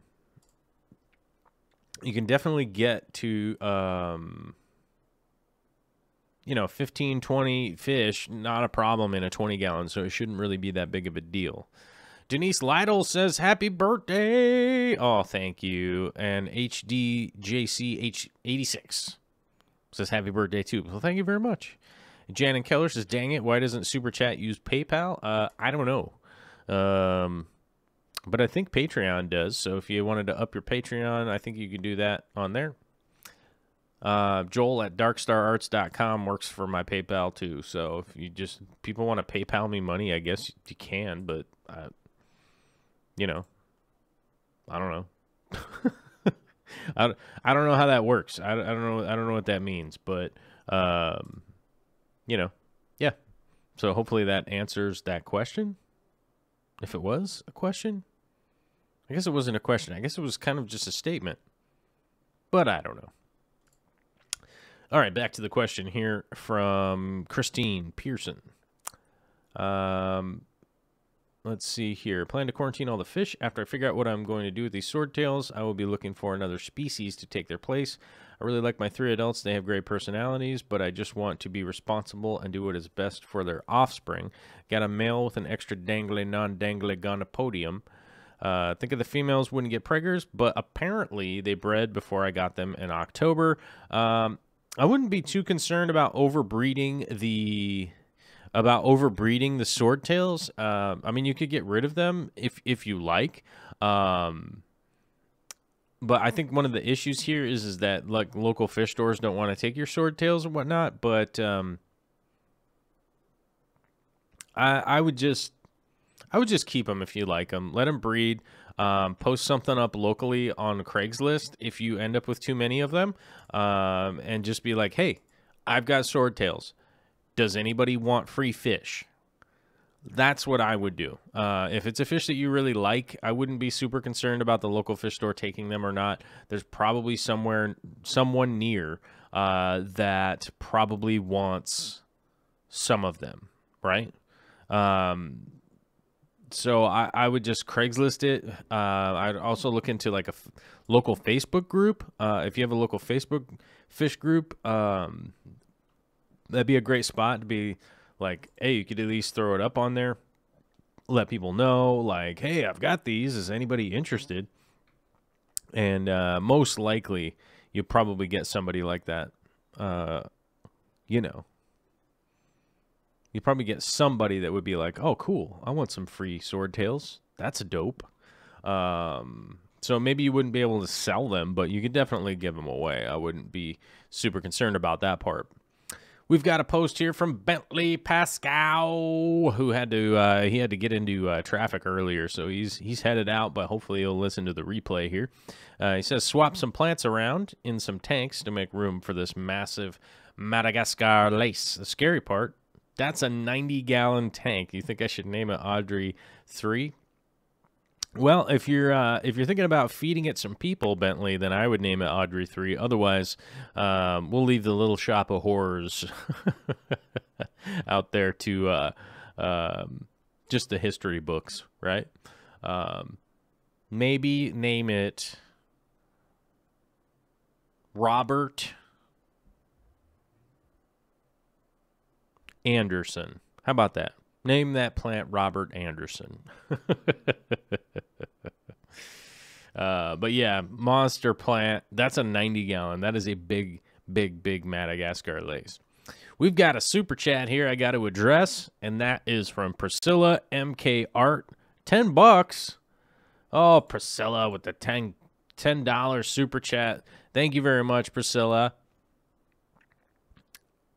$10 super chat saying, happy birthday, Joel. Hashtag Pinto Fund. Nice. And if anybody's wondering what the Pinto Fund is, that's the Pinto shrimp, not the Pinto car. So I'll be avoiding that dangerous mobile and hopefully getting that super awesome shrimp instead. Quick quarantine settle after watching your video. Bad pick. It's on the floor. Oh. We got a post here from Ashley Taylor posting up her her little quarantine setup, which is awesome from having watched the quarantine video. You guys, I can't stress this enough. If you guys are getting fish in and you're going to add them to your established systems, you have to quarantine them. You can't skip on it. You can't skip it. You got to be all over it. And it's all part of what you have to do. It's important. And it's great to see some people throwing that down and getting on it. I'm glad I hopefully passed on some good advice. Vince Grip Up, my man, posted up, urgent help. 3 Mr. Browns came in damaged. How do I treat? What size mason jar for the quarantining?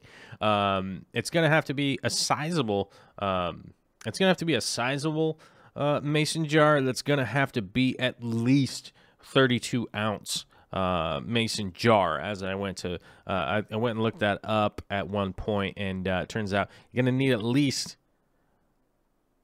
a 32-ouncer to comfortably handle the Mr. Browns, 3 of them. So hopefully that helps out, Vince. You know, I know it's a trying, troubling time out there in the world.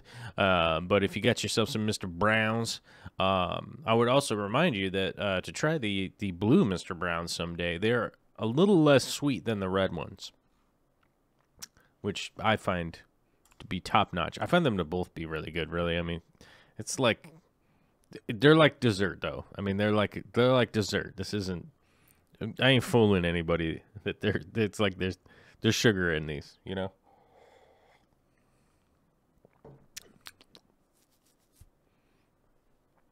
Uh,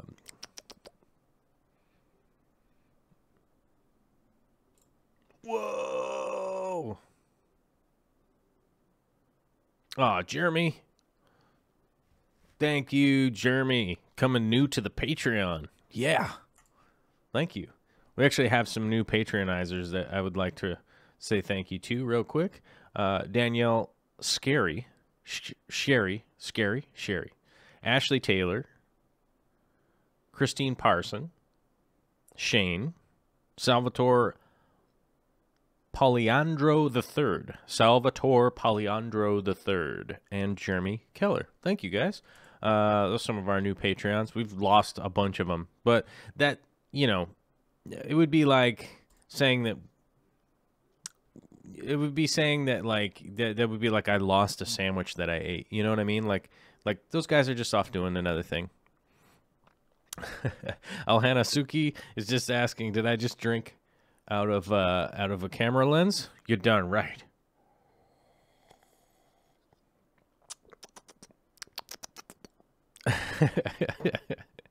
and also we have this mug too. That's right, top-notch mug game over here on the live stream. We got a post here from Roger Martinez saying, do you have any tips on balancing a high-tech 20-gallon long Aqua Sky Light, heavily planted, easy green, 1 pump a day, and 50% water change a week, 7.4 pH, 0 ammonia and nitrite, and 20 nitrate? I to be brutally honest with you, this tank sounds balanced to me. Maybe you're doing a big water change. Maybe you're dosing a little bit, not,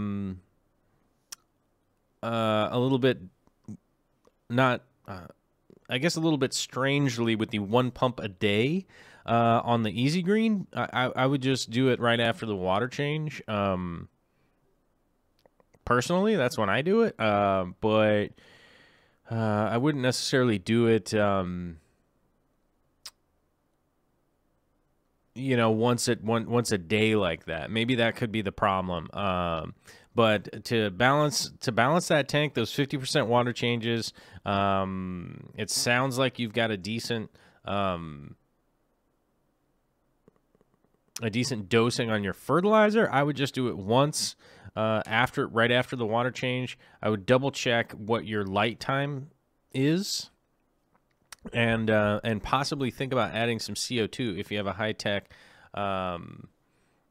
system like that. CO2 will really help out and add with some robust growth. Jamil Mohammed posted, finally caught a live stream. So I'm actually, we got an Inception thing. We've got a live stream with the Patreon in it, and it's of the live stream. But I have to say, this is a dope little fish tank right here. I guess my whole reason for actually posting or putting this in the show.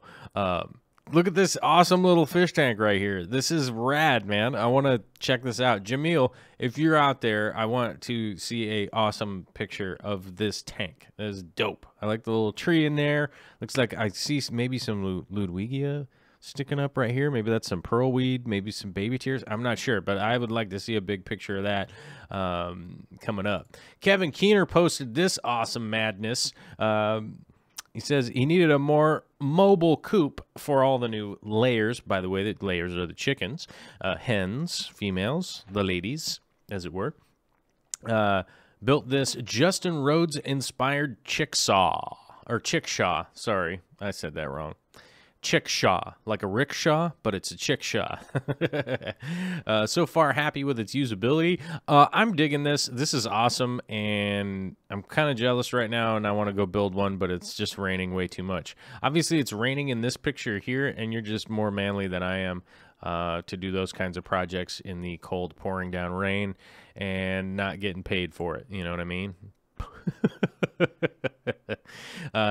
We got a post here from Kyle Paith. Got in his Corvus stickers and slapped him on his mug. So he actually, our mug game is strong around here. You know what I mean? Like, I've got multiple mugs.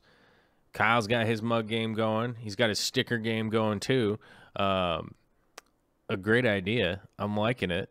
I'm liking what you did there. Oh, man. Speaking of mug game, the mug game continues. The mug strength continues into the 4 o'clock hour. It's just going so crazy strong. Robbie Taylor, Mr. Chicken Lips himself, with a strong mug play. Also, with the Corvus Makes Me Poop mug.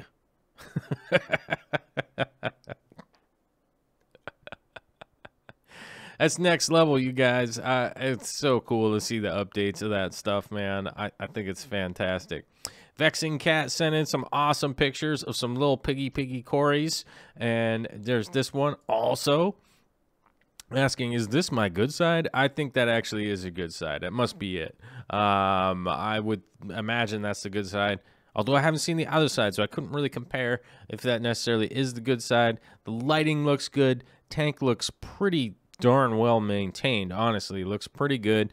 You've got a mixture of substrates for the Corys to kind of mess around and be in the light stuff versus the heavy stuff. That's dope. And yeah, that's a good looking Cory. Looking healthy, looking well fed, and dig it.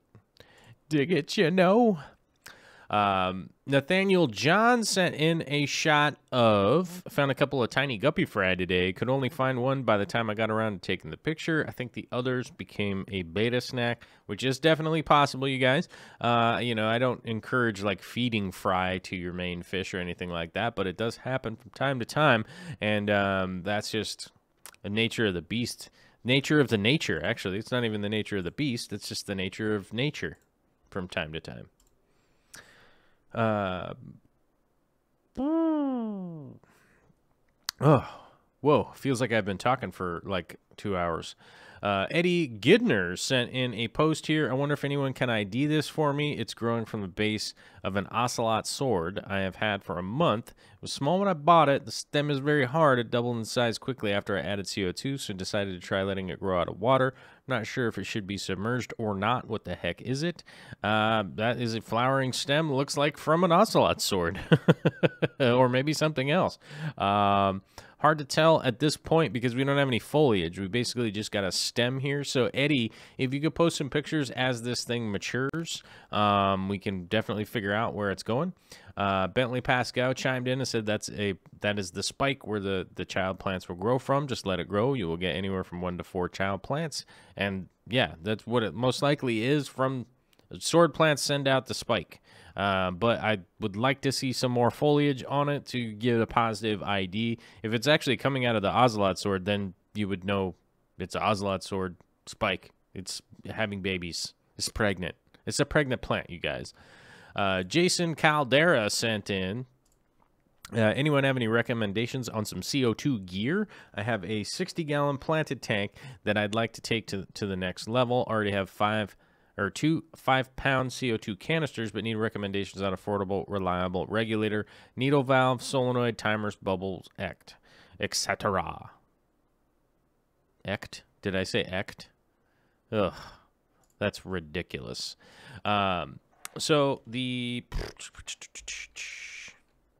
Hold on, what happened here? What are you doing? Oh, wrong mouse. Did I mention there's a bunch of mouses on here? CO2.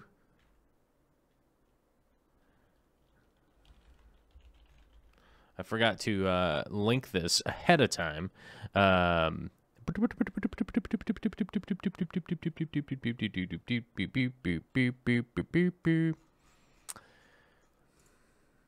Oh, whoops. I hit the wrong button here.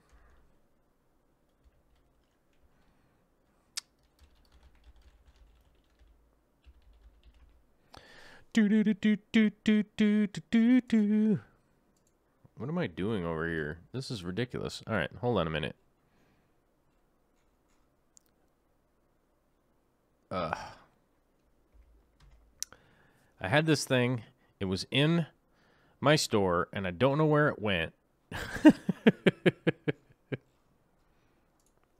This will take just a second.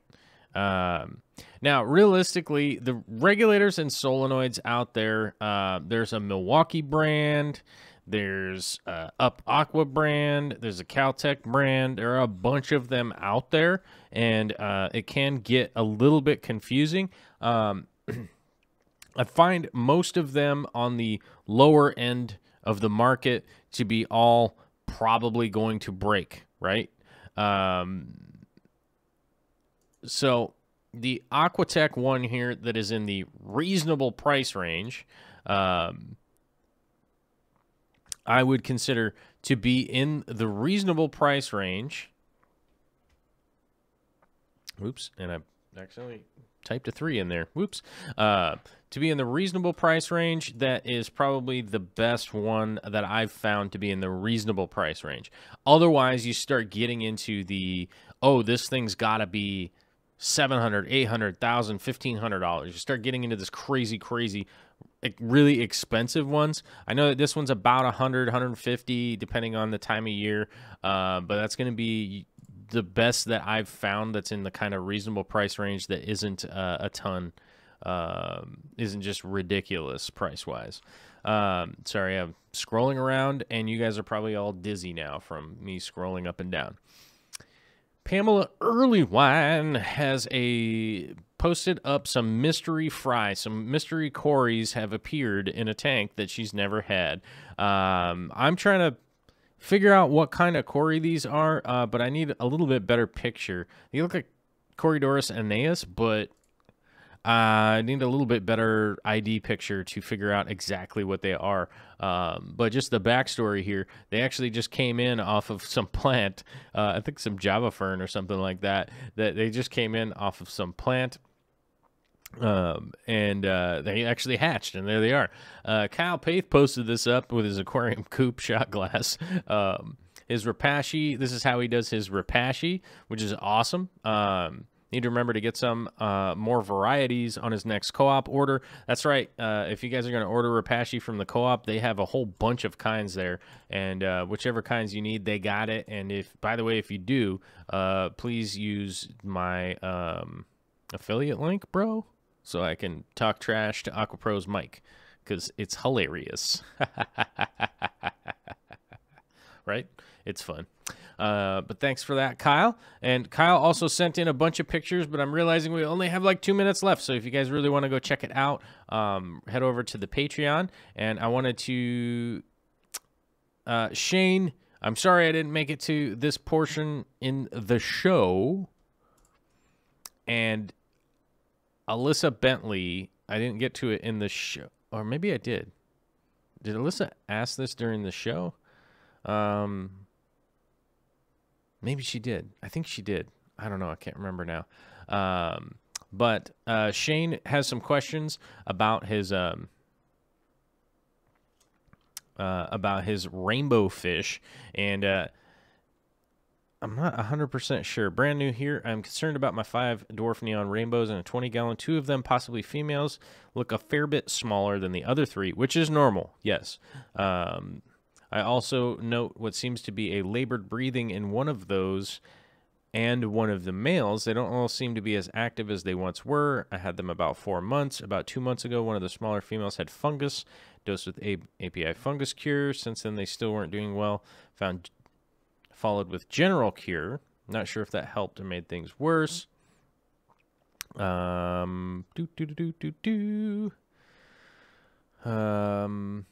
pH 7.5, nitrite 0, and nitrate 0. Okay, KH at 180, GH at 180. I think, honestly, there is something going on with your aquarium.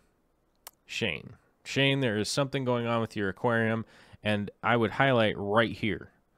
If your nitrate is 0 and nitrite is 0, something is wrong.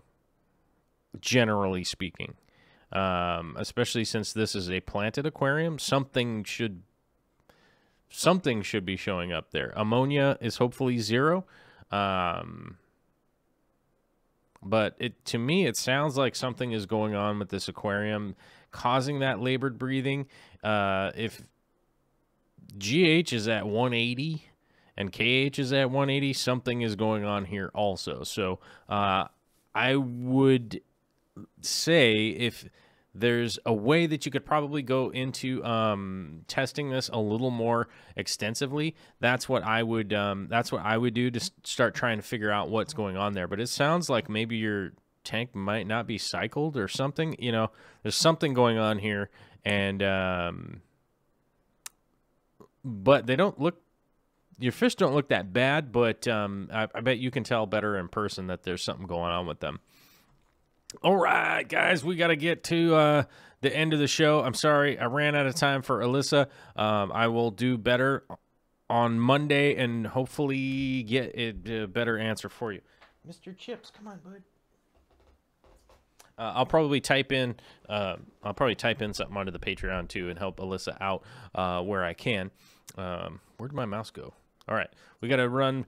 We gotta get running here, you guys, and we've got a whole bunch of super chats to say thank you to the Fishy Mailman with the surprises coming in big. My favorite postal carrier, the Fishy Mailsmans, coming in huge, big time, big time. That's pro. That's not semi-pro. That's pro. Thank you very much, Fishy Mailman, with the $20 super chat. That is nuts. Rumbus, Joel G, Betsy Cummings, Mary, RNH2O, Big Texas Tanks, Quinn Mallory, and Alaxolotl Jones, Megan Ness, Aqua Naturalist, Barbara Jackson,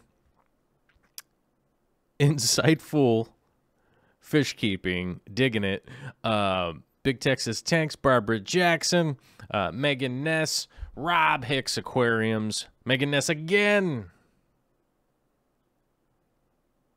Oh my gosh, I forgot to answer Megan Ness's question from her super chat here. But Priscilla MK Art, the Fishy Mailman, thank you guys for all of your super chats. Thank you everybody for your birthday wishes for sure.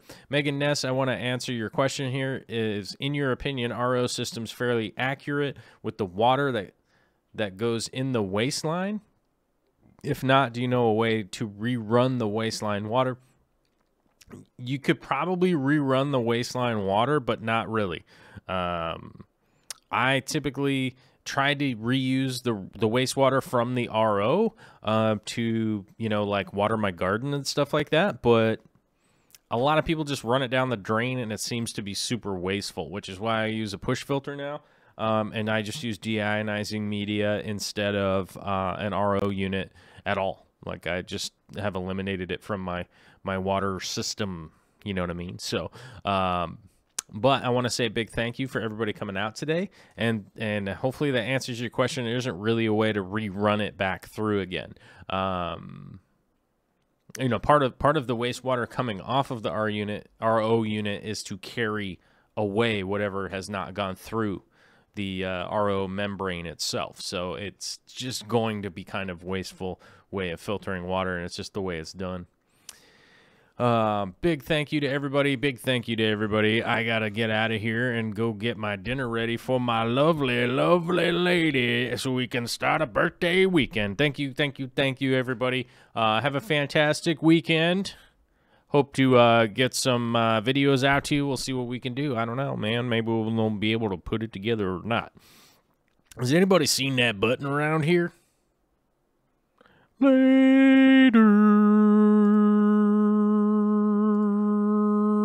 Where that button at? Where that button at? Where that button at? Brrr.